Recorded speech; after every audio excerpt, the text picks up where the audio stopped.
श्री राम जय जय राम, श्री राम जय जय राम। ध्येयं सदा परिभवग्नमभीष्टदोहं, तीर्थास्पदं शिवविरिञ्चिनुतं शरण्यं।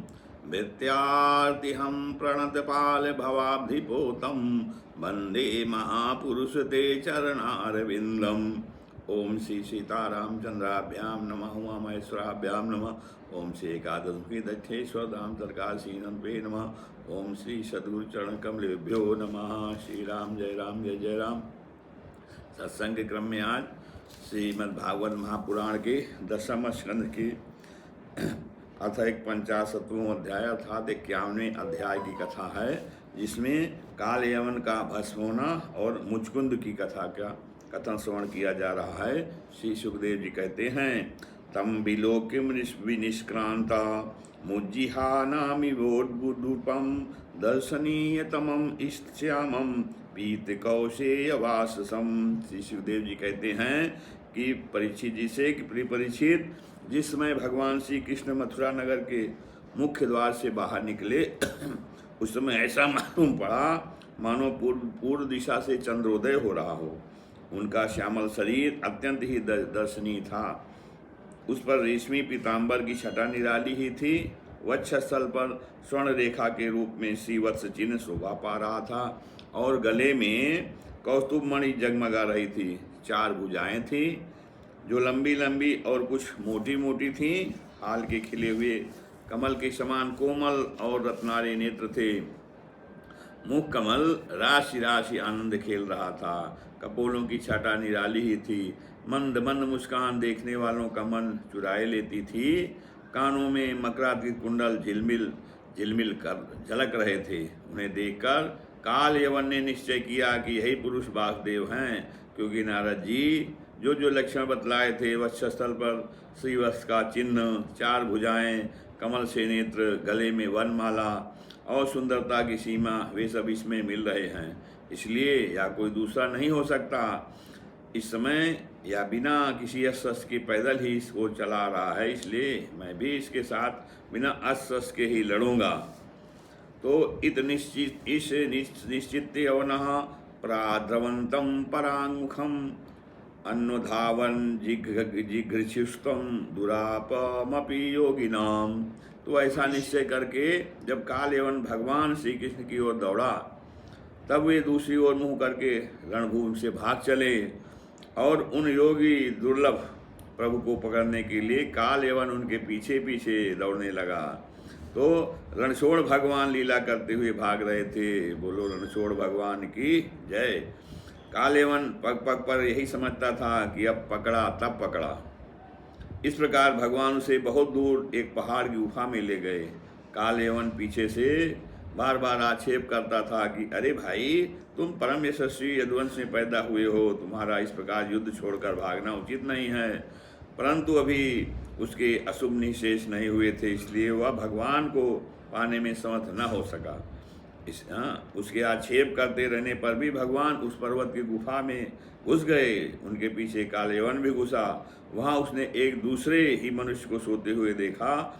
उसे देखकर काल यवन ने सोचा कि देखो तो सही, यह मुझे इस प्रकार इतनी दूर ले आया और अब इस तरह मानो इसे कुछ पता ही न हो, साधु बाबा बनकर सो रहा है। यह सोचकर उस मूढ़ ने उसे कसकर एक लात मारी। वह पुरुष वहाँ बहुत दिनों से सोया हुआ था। पैर की ठोकर लगते ही वह उठ पड़ा और धीरे धीरे उसने अपनी आंखें खोली। इधर उधर देखने पर पास ही काल यवन खड़ा हुआ दिखाई दिया।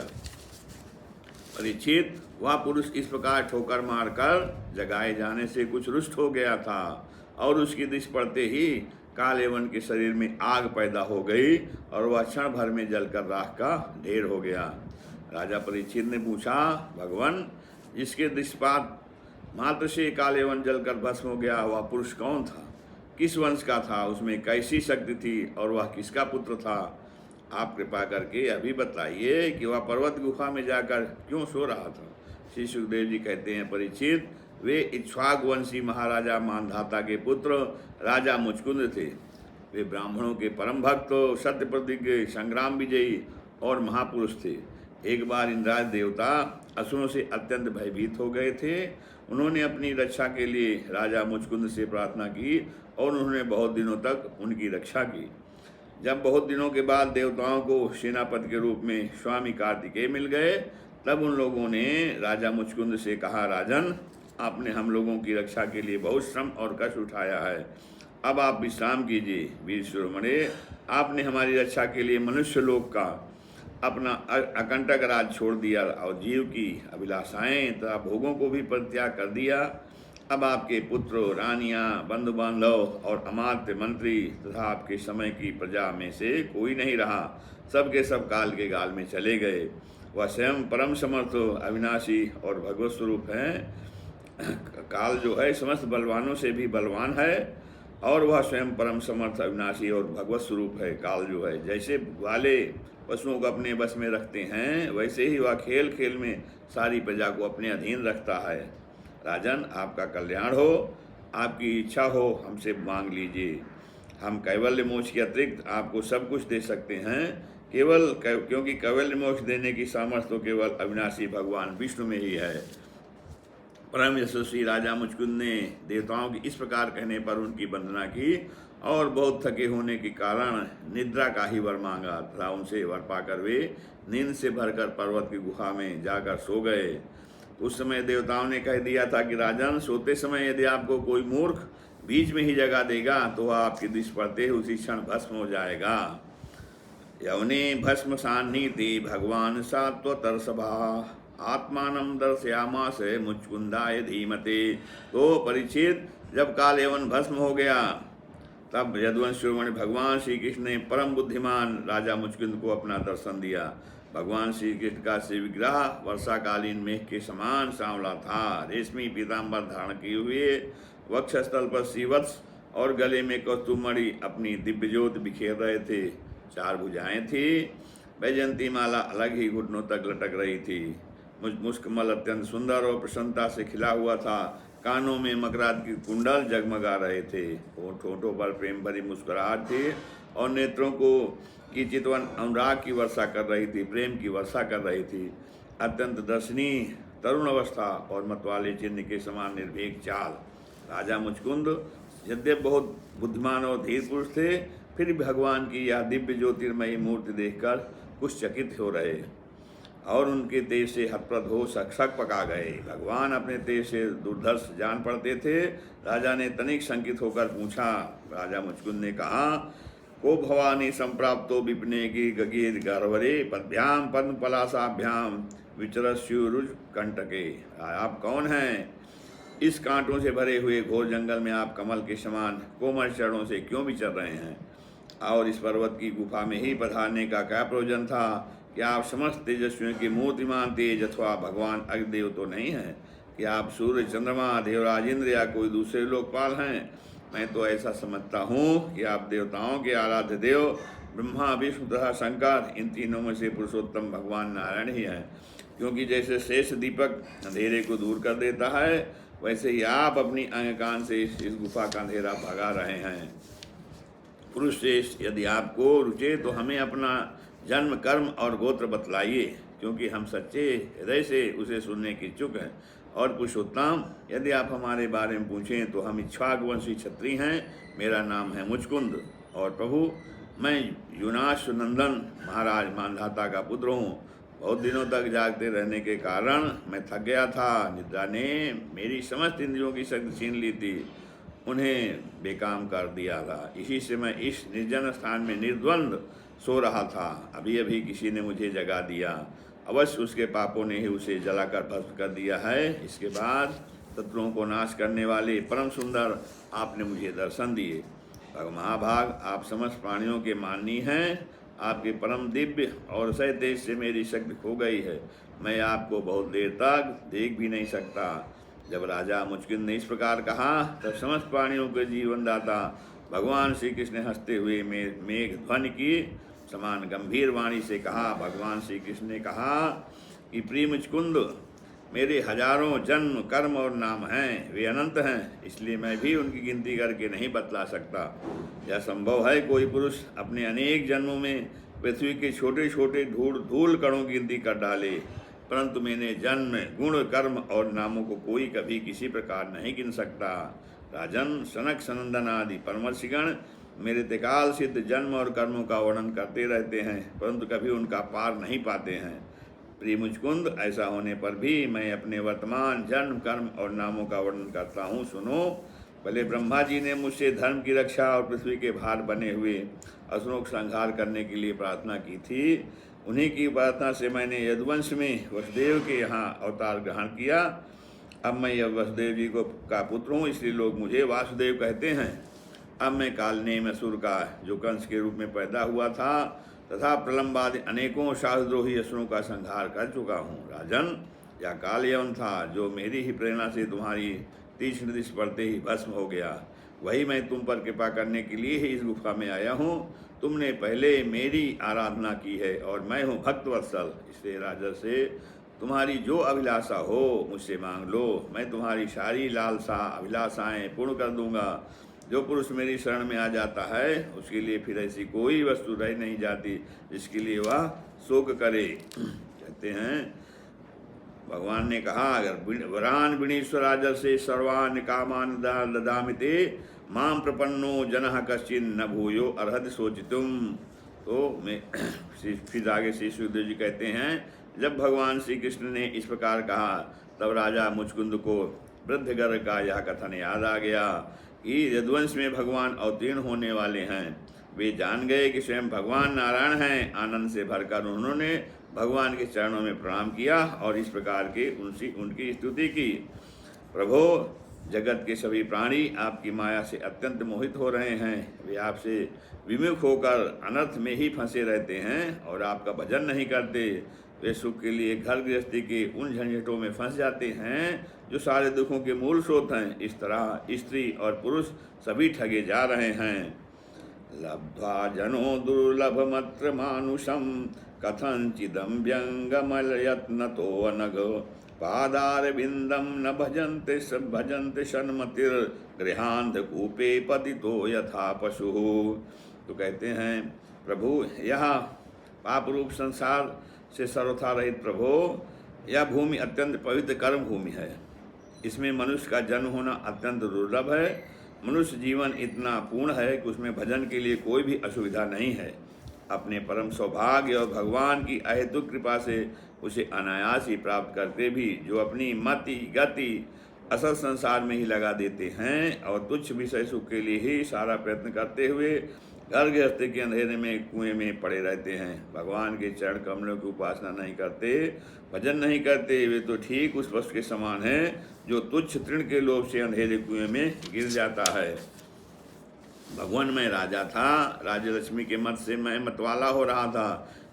इस मरने वाले शरीर को ही तो मैं आत्मा अपना स्वरूप समझ रहा था और राजकुमार, रानी, खजाना तथा पृथ्वी के लोभ मोह में ही फंसा हुआ था। उन वस्तुओं की चिंता दिन रात मेरे गले लगी रहती। इस प्रकार मेरे जीवन का यह अमूल्य समय बिल्कुल निष्फल व्यर्थ चला गया। जो शरीर प्रत्यक्ष ही पड़ घड़े और भीत के समान मिट्टी का है और दृश्य होने का उन्हीं के समान अपने से अलग भी है, उसी को मैंने अपना स्वरूप मान लिया था और फिर अपने को मान बैठा था नरदेव। इस प्रकार मैंने मदान होकर आपको तो कुछ समझा ही नहीं। रथ, हाथी, घोड़े और पैदल की चतुरंगी सेना तथा सेनापतियों से घिरकर मैं पृथ्वी में इधर उधर घूमता रहता। मुझे यह करना चाहिए और यह नहीं करना चाहिए, इस प्रकार विविध कर्तव्य और अकर्तव्यों की चिंता में पड़कर मनुष्य अपने एकमात्र कर्तव्य भगवत प्राप्ति से विमुख होकर प्रमत्त हो जाता है, अर्थात असावधान हो जाता है। संसार में बांध रखने वाले विषयों के लिए उसकी लालसा दिन दूनी और रात चौगुनी बढ़ती ही जाती है।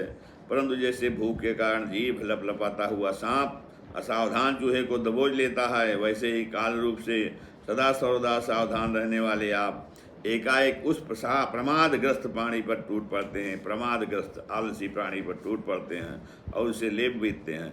जो पहले सोने के रथों पर अथवा बड़े बड़े गजराजों पर चढ़कर चलता था और नर देव कहलाता था, वही शरीर आपके अबाध काल का ग्रास बनकर बाहर फेंक देने पर, पक्षियों के विष्टा धरती में गाड़ देने पर सड़कर कीड़ा और आग में जला देने पर राख का ढेर बन जाता है। प्रभु, जिसने सारी दिशाओं पर विजय प्राप्त कर ली है और जिसने जिससे लड़ने वाला संसार में कोई नहीं रह गया, जो शेष सिंहासन बैठता है, और बड़े बड़े नरपति जो पहले उसके समान थे अब जिसके चरणों में सिर झुकाते हैं, वही पुरुष जब विषय सुख भोगों के लिए जो घर गृहस्थी की एक विशेष वस्तु है स्त्रियों के पास जाता है, तब उनके हाथ का खिलौना उनका पालतू पशु बन जाता है। बहुत से लोग विषय भोग छोड़कर पुनः राज्य आदि भोग मिलने की इच्छा से ही दान पुण्य करते हैं, और मैं फिर जन्म लेकर सबसे बड़ा परम स्वतंत्र सम्राट हूँ, ऐसी कामना रखकर तपस्या में भली भांति स्थित हो शुभ कर्म करते हैं। इस प्रकार जिसकी तृष्णा बढ़ी हुई है वह कदाप सुखी नहीं हो सकता। अपने स्वरूप में एक रस रहने वाले भगवान जीव अनादिकाल से जन्म मृत्यु रूप संसार के चक्कर में भटक रहा है। जब उस चक्कर से छूटने का समय आता है तब उसे सत्संग प्राप्त होता है। यह निश्चय है कि जिस क्षण सत्संग प्राप्त होता है उसी क्षण संतों के आश्रय कार्य कारण रूप जगत के एकमात्र स्वामी आप में जीव की बुद्धि अत्यंत दृढ़ता से लग जाती है। और भगवान, मैं तो ऐसा समझता हूँ कि आपने मेरे ऊपर परम अनुग्रह की वर्षा की, क्योंकि बिना किसी परिश्रम के अनायास ही मेरे राज्य का बंधन टूट गया। साधु स्वभाव के चक्रवर्ती राजा भी जब अपना राज छोड़कर एकांत में भजन साधन करने के उद्देश्य वन में जाना चाहते हैं, तब उसके ममता बंधन से मुक्त होने के लिए बड़े प्रेम से आपसे प्रार्थना किया करते हैं। अंतर्यामी प्रभो, न कामये अन्यम तव पाद सेवनाद अकिंचनम प्रार्थ्यत माधवरम विभो आराधिकस्त्वं ह्यपवर्गदम हरेर विनीत आर्यो वरमात्म बंधनम। तो कहते हैं अंतर्यामी प्रभु, आपसे प्रार्थना किया करते हैं, आपसे प्रार्थना कि आपसे क्या छिपा है। मैं आपके चरणों की सेवा के अतिरिक्त और कोई भी वर नहीं चाहता। मैं आपकी चरणों की सेवा के अतिरिक्त और कोई वर नहीं चाहता, क्योंकि जिनके पास किसी प्रकार का संग्रह परिग्रह नहीं है वे लोग भी केवल उसी के लिए प्रार्थना करते रहते हैं। भगवान, भला बतलाइए तो सही, मोक्ष देने वाले आपकी आराधना करके ऐसा कौन श्रेष्ठ पुरुष होगा जो अपने को बांधने वाले सांसारिक विषयों का वर मांगे। इसलिए प्रभो, मैं सत्वगुण, रजोगुण और तमोगुण से संबंध रखने वाली समस्त कामनाओं को छोड़कर केवल माया के लेश मात्र संबंध से रहित गुणातीत एक अद्वितीय चित स्वरूप परम पुरुष आपकी शरण ग्रहण करता हूँ। भगवान, मैं अनादिकाल से अपने कर्म फलों को भोगते भोगते अत्यंत आर्त हो रहा था। उसकी दुखद ज्वाला रात दिन मुझे जलाती रहती है। मेरे छह शत्रु कौन? 5 इंद्रियां और एक मन कभी शांत न होते थे। उनकी विषयों की प्यास बढ़ती जा ही जा रही थी। कभी किसी प्रकार एक क्षण के लिए भी मुझे शांति न मिली। शरणदाता, अब मैं आपके भय, मृत्यु और शोक से रहित मरण चरण कमलों की शरण में आया हूँ। सारे जगत के एकमात्र स्वामी परमात्मा, आज आप मुझ शरणागत की रक्षा कीजिए। तो फिर भगवान कहते हैं, सार्वभौम महाराज, तुम्हारी मति, तुम्हारा निश्चय बड़ा ही पवित्र और ऊंची कोट का है। यद्यप मैंने तुम्हें बार बार वर देने का प्रलोभन दिया, फिर भी तुम्हारी बुद्धि कामनाओं के अधीन न हुई। मैंने तुम्हें जो वर देने का प्रलोभन दिया वह केवल तुम्हारी सावधानी की परीक्षा के लिए। मेरे जो अनन्य भक्त होते हैं उनकी बुद्धि कभी कामनाओं से इधर उधर नहीं भटकती।